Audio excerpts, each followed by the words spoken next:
ಶ್ರೀ ಗುರುಭ್ಯೋ ನಮಃ. ಸಮರ್ಥ ಸದ್ಗುರು ಶ್ರೀ ಬ್ರಹ್ಮಚೈತನ್ಯ ಮಹಾರಾಜ್ ಕಿ ಜೈ. ಸಮರ್ಥ ಸದ್ಗುರು ಶ್ರೀ ಬ್ರಹ್ಮಾನಂದ ಮಹಾರಾಜ್ ಕಿ ಜೈ. ಸಮರ್ಥ ಸದ್ಗುರು ಶ್ರೀ ದತ್ತಾವಧೂತ ಮಹಾರಾಜ್ ಕಿ ಜೈ. ಇವತ್ತಿನ ವಿಡಿಯೋ ಒಳಗೆ ಮನಾಚೆ ಶ್ಲೋಕದ್ದು 30, 31, 32 ಈ ಶ್ಲೋಕಗಳನ್ನು ನೋಡೋಣ. ಶ್ಲೋಕ 30. समर्थाचिया सेवका वक्रपाहे असा सर्वभूमंडळी कोण आहे. जयाची लीला वर्णिती लोकतीन्ही नुपेक्षी कदा ರಾಮದಾಸಾಭಿಮಾನಿ. ಭಾವಾರ್ಥ: ಭಗವಂತನು ಎಲ್ಲರಿಗಿಂತಲೂ ಬಲಿಷ್ಠನಾಗಿರುವುದರಿಂದ ಅವನ ದಾಸನ ಕಡೆಗೆ ಶತ್ರುಭಾವದಿಂದ ನೋಡುವಂಥವನು ಈ ಜಗತ್ತಿನಲ್ಲಿ ಯಾರೂ ಇರುವುದಿಲ್ಲ. ತ್ರೈಲೋಕ್ಯದಲ್ಲಿಯ ಎಲ್ಲ ಜನರು ಆ ಭಗವಂತನ ಚರಿತ್ರೆಯ ವರ್ಣನೆ ಮಾಡುತ್ತಾರೆ. ದಾಸಾಭಿಮಾನಿಯಾದ ಭಗವಂತನು ತನ್ನ ದಾಸರನ್ನು ಎಂದೂ ಉಪೇಕ್ಷೆ ಮಾಡುವುದಿಲ್ಲ. ಇದರದ ವಿವರಣೆ ನೋಡೋಣಂತ. ಮೊದಲೇದಂದರೆ, ಇಲ್ಲಿ ಭಕ್ತರು ತನ್ನನ್ನು ತಾನ ಭಗವಂತನ ದಾಸ ಅಂತ ಹೇಳ್ಕೊಳ್ಳಿಕ್ಕೆ ಬಹಳ ಸಂತೋಷ ಪಡ್ತಾರೆ. ಹನುಮಂತ ದೇವರು, ಪ್ರಾಣದೇವರು ರಾಮದೇವ್ರಿಗೆ ಹೇಳಿದ್ರು, ನಾನು ನಿನ್ನ ದಾಸರ ದಾಸರ ದಾಸರ ದಾಸರ ದಾಸನಯ್ಯ ಅಂತ. ಹಂಗೆ ನಾವು ಭಾಳ ಭಕ್ತರಾಗಿ ನಾವು ನಮ್ಮ ಸದ್ಗುರುಗಳ ದಾಸರಿದ್ದೇವೆ, ನಾವು ನಮ್ಮ ಭಗವಂತನ ದಾಸರಿದ್ದೇವೆ ಅಂದ್ಕೊಳ್ಳಿಕ್ಕೆ ನಮಗೆ ಭಯಂಕರ ಮನಸ್ಫೂರ್ತಿಯಾಗಿ ಸಂತೋಷದ. ದಾಸ ಅಂದರೆ ಇಲ್ಲಿ ಬೇರೆ ರೀತಿ ಒಳಗೆ ನಾವು ಅರ್ಥ ಮಾಡೋದು ಬೇಡ. ಮನುಷ್ಯರ ದಾಸ ಆಗಿರೋದು ತಪ್ಪು. ಅದನ್ನು ಯಾವ ನಮ್ಮ ವೇದಗಳು ಒಪ್ಪೋಂಗಿಲ್ಲ, ಪುರಾಣಗಳು ಒಪ್ಪೋಂಗಿಲ್ಲ. ಎಂದೂ ಯಾರು ಮನುಷ್ಯರ ದಾಸರು ಆಗಬೇಡ್ರಿ. ಅದನ್ನು ಯಾರೂ ಒಪ್ಪೋದೇ ಇಲ್ಲ, ಸದ್ಗುರುಗಳು ಒಪ್ಪೋದಿಲ್ಲ. ನಾವು ದಾಸ ಆದ್ರೆ ಯಾರು ದಾಸ ಆಗೋಣ? ಜಗತ್ತನ್ನು ನಡೆಯೋಸೋ ಅಂಥ ವಿಶ್ವ ನಿಯಾಮಕ ಆದಂಥ ಭಗವಂತನ ದಾಸರಾಗೋಣ, ನಮ್ಮ ಸದ್ಗುರುಗಳ ದಾಸರಾಗೋಣ. ನಮ್ಮನ್ನು ಪ್ರೀತಿಯಿಂದ ಸಲುಹಿ ತಂದೆ ತಾಯಿಗಿಂತ ಹೆಚ್ಚಾಗಿ ಜನ್ಮ ಜನ್ಮಾಂತರಕ್ಕೂ ನಮ್ಮನ್ನು ಸಲುಹಂಥ ನಮ್ಮ ಸದ್ಗುರುಗಳ ದಾಸರಾಗಿರೋಣ. ಒಂದು ಮಾತು ನೆನಪಿಗೆ ಬರ್ತದೆ. ತಾಯಿ ಎಷ್ಟು ಕಾಳಜಿ ಮಾಡ್ತಾಳೆ ಮಕ್ಕಳದು. ಎಲ್ಲಿ ಬಿದ್ರೋ, ಎಲ್ಲಿದ್ರೋ, ಉಂಡ್ರೋ ಇಲ್ಲೋ, ತಿಂದ್ರೋ ಇಲ್ಲೋ, ಮಲ್ಕೊಂಡ್ರೋ ಇಲ್ಲೋ, ಗಾಳಿ ಬಂತೋ ಇಲ್ಲೋ, ಎಲ್ಲೋ ಹೊರಗೆ ಹೋಗಿದ್ರೆ ಎಷ್ಟೆಲ್ಲ ವಿಚಾರ ಮಾಡ್ತಾಳಂತ. ಒಂದು ಜನ್ಮದ ತಾಯಿ ಇಷ್ಟು ವಿಚಾರ ಮಾಡ್ತಾಳೆ. ಇನ್ನು ನನ್ನ ಸದ್ಗುರುಗಳು, ನನ್ನ ಭಗವಂತ ಅಂದ್ರೆ ನಾವು ಎಷ್ಟು ಜನ್ಮ ಎತ್ತಿ ಬರ್ತೀವಿ ಅಷ್ಟು ಜನ್ಮಕ್ಕೂ ಅವರ ತಾಯಿ. ಇನ್ನು ಅವರು ನಮ್ಮ ಬಗ್ಗೆ ಎಷ್ಟು ವಿಚಾರ ಮಾಡಲಿಕ್ಕಿಲ್ಲ ಅಂತ ಗುರುಗಳ ಇಲ್ಲಿ ಅಭಿಪ್ರಾಯ ಪಡ್ಲಿಕತ್ತಾರ.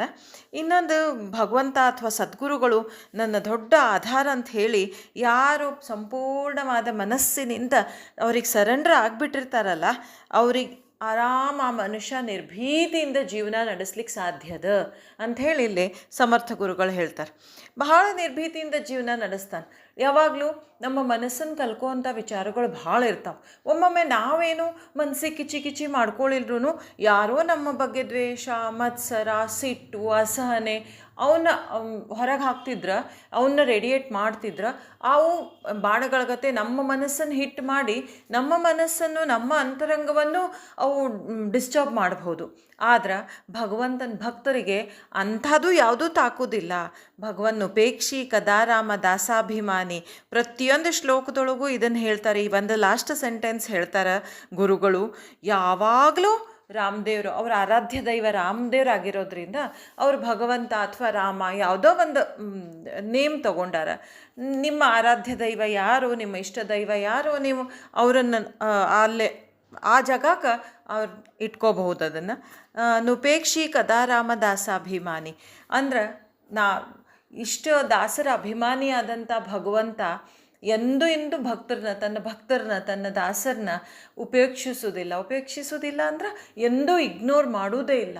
ನಿಮ್ಮ ಪ್ರತಿಯೊಂದು ನಿಮ್ಮ ಅಂತರಂಗ ನಿಮಗೆ ಸ್ವತಃಕ್ಕೆ ಎಷ್ಟು ಗೊತ್ತು, ಅದಕ್ಕಿಂತ ಹೆಚ್ಚಿಗೆ ನಿಮ್ಮ ಸದ್ಗುರುಗಳಿಗೆ, ಭಗವಂತನಿಗೆ ಗೊತ್ತು.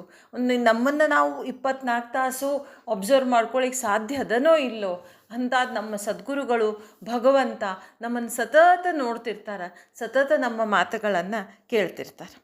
ಈಗ ನೋಡೋಣ ಶ್ಲೋಕ 31. ಮಹಾಸಂಕಟಿ ಸೋಡಿಲೆ ದೇವಜೇಣೆ ಪ್ರತಾಪೆ ಬಳೆ ಆಗಳ ಸರ್ವಗುಣೆ ಜಯಾತೆ ಸ್ಮರೆ ಶೈಲಜಾಶೂಲಪಾಣಿ ನುಪೇಕ್ಷಿ ಕದಾ ರಾಮದಾಸಾಭಿಮಾನಿ. ಭಾವಾರ್ಥ: ಎಲ್ಲ ದೇವತೆಗಳ ಮೇಲೆ ದೊಡ್ಡ ಸಂಕಟ ಒದಗಿ ಬಂದಾಗ ಭಗವಾನ್ ಶ್ರೀರಾಮಚಂದ್ರನು ಅವರನ್ನು ಅದರಿಂದ ಬಿಡಿಸಿದನು. ಅಂತಹ ಶ್ರೀರಾಮಚಂದ್ರನು ಪರಾಕ್ರಮದಿಂದ, ಬಲದಿಂದ ಹಾಗೂ ಸರ್ವಗುಣಗಳಿಂದ ಪರಮಶ್ರೇಷ್ಠನಾಗಿರುತ್ತಾನೆ. ಶಂಕರ ಹಾಗೂ ಪಾರ್ವತಿಯರು ನಿತ್ಯ ಅವನ ಸ್ಮರಣೆ ಮಾಡುತ್ತಾರೆ. ದಾಸಾಭಿಮಾನಿಯಾದ ಭಗವಂತನು ತನ್ನ ದಾಸರನ್ನು ಎಂದೂ ಉಪೇಕ್ಷೆ ಮಾಡುವುದಿಲ್ಲ. ಇದ್ರದ್ದು ವಿವರಣೆ ನೋಡಿದ್ರೆ ಭಗವಂತ ಅಂದ್ರೆ ಯಾರು? ಸರ್ವಶಕ್ತಿ ಇರುವಂಥವ, ಸರ್ವಗುಣ ಇರುವಂಥವ, ಸರ್ವ ಪರಾಕ್ರಮಿಯಾಗಿರುವಂಥವ. ಈ ವಿಷ್ಣು ಸಹಸ್ರನಾಮದೊಳಗೆ ನಾವು ಒಂದೊಂದು 1000 ಹೆಸರೊಳಗೆ ಒಂದೊಂದು ಹೆಸರು ಒಂದೊಂದು ಗುಣವನ್ನು ವರ್ಣಿಸ್ಕೊತ ಹೋಗ್ತದಂತ. ಅಂಥ ಭಗವಂತ ಎಂಥ ದೇವತೆಗಳ ಮೇಲೆ, ನಮ್ಮ ಮನುಷ್ಯರ ಪಾಡು ಬಿಡ್ರಿ, ದೇವತೆಗಳ ಮೇಲೆ ಸಂಕಟ ಬಂದು ಒದಗಿದ್ರು ಅವರು ಎಲ್ಲರೂ ಕೂಡಿ ಭಗವಂತನ ಸ್ಮರಿಸಿ ಆ ಸಂಕಟಗಳನ್ನು ದೂರ ಮಾಡ್ಕೋತಾರಂತ. ಅಂಥ ಪರಮ ಪ್ರತಾಪಿಯಾದಂಥ ಭಗವಂತ ಯಾರವನ್ನ ನಿತ್ಯ ಸ್ಮರಣೆ ಮಾಡ್ತಾರೆ, ಅವನಿಗೆಲ್ಲ ಸರೆಂಡರ್ ಮಾಡ್ಕೊಂಡು ಬಿಟ್ಟಿರ್ತಾರೆ, ಶರಣಾಗತಿ ಆಗಿಬಿಟ್ಟಿರ್ತಾರೆ ಅಂತ ಅವ್ರನ್ನೆಂದೂ ಉಪೇಕ್ಷೆ ಮಾಡೋದಿಲ್ಲ ಅಂಥೇಳಿ ಭಗವಂತನ ದಯೆ ಮತ್ತು ಭಕ್ತರ ಮೇಲೆ ಅವನಿಗಿರೋ ಕಾಳಜಿ, ಇದನ್ನು ಸಮರ್ಥ ಗುರುಗಳು ಮತ್ತೆ ಎಷ್ಟು ರೀತಿಯಿಂದ ಸಾಧ್ಯದಲ್ಲ ಅಷ್ಟು ರೀತಿಯಿಂದ ಮನವರಿಕೆ ಮಾಡಿಕೊಟ್ಟು ನಮ್ಮ ಮನಸ್ಸೊಳಗೆ ಆ ಭಾವನೆಯನ್ನು ಭಗವಂತ ಸದಾ ನನ್ನ ರಕ್ಷಕ, ನನ್ನ ಜೊತೆಗೆ ಇರ್ತಾನಪ್ಪ ಅಂಥೇಳಿ ಆ ಭಾವನೆಯನ್ನು ಟ್ರಿಗರ್ ಮಾಡಲಿಕ್ಕೆ ಪ್ರಯತ್ನ ಮಾಡ್ತಾರೆ. ಒಂದು ಸಣ್ಣ ಪುಟ್ಟ ಅಳಿಲಿನ ಮರಿನ ಸಹಿತ ಶ್ರೀರಾಮದೇವರು ಉಪೇಕ್ಷಿಸೋದಿಲ್ಲಂತ, ಇಗ್ನೋರ್ ಮಾಡೋದಿಲ್ಲಂತ ನಾವು ರಾಮಾಯಣದ ಕಥೆಯೊಳಗೆ ಕೇಳ್ತೀವಿ. ಅಂಥ ಭಗವಂತ ನಮ್ಮ ಜೊತೆಗಿರ್ತಾನೆ, ನಮ್ಮನ್ನು ಯಾವಾಗಲೂ ರಕ್ಷಿಸ್ತಿರ್ತಾನೆ. ಮನಸ್ಸೇ ನೀ ಧೈರ್ಯದಿಂದ ಇರು ಅಂಥೇಳಿ ಭಾಳ ಸರ್ತಿ ನಮಗೆ ಮನವರಿಕೆ ಮಾಡಿಕೊಡ್ಲಿಕ್ಕೆ ಗುರುಗಳು ಪ್ರಯತ್ನ ಪಡ್ತಾರೆ. ಈಗ ನೋಡೋಣ ಶ್ಲೋಕ 32.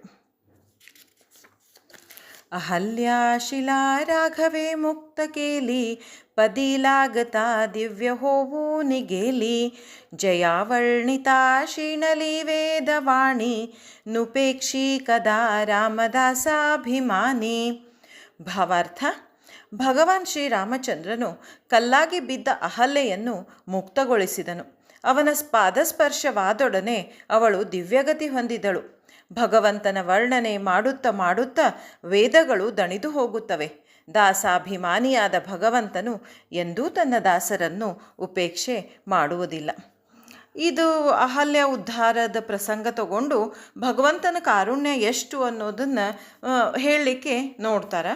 ಆಮೇಲೆ ಇನ್ನೊಂದು ಏನು ಹೇಳ್ತಾರೆ ಅಂದರೆ, ಎಂಥ ಚತುರ್ವೇದಗಳ ಭಗವಂತನೇ ವರ್ಣನೆ ಮಾಡಿ ದಣದು ಸುಮ್ಮನಾಗ್ಬಿಡ್ತಾವಂತ.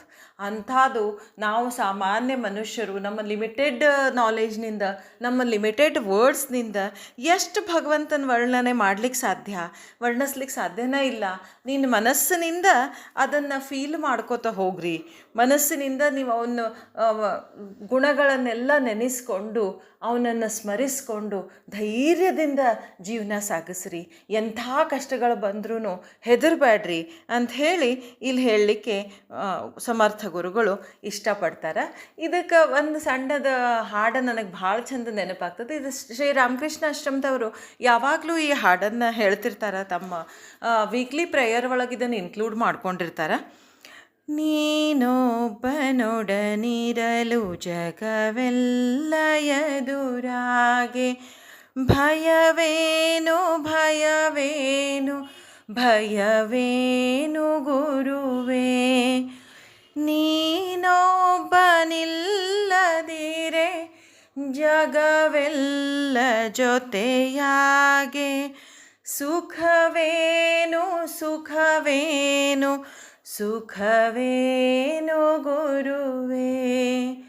ಜೈ ಜೈ ರಘುವೀರ ಸಮರ್ಥ.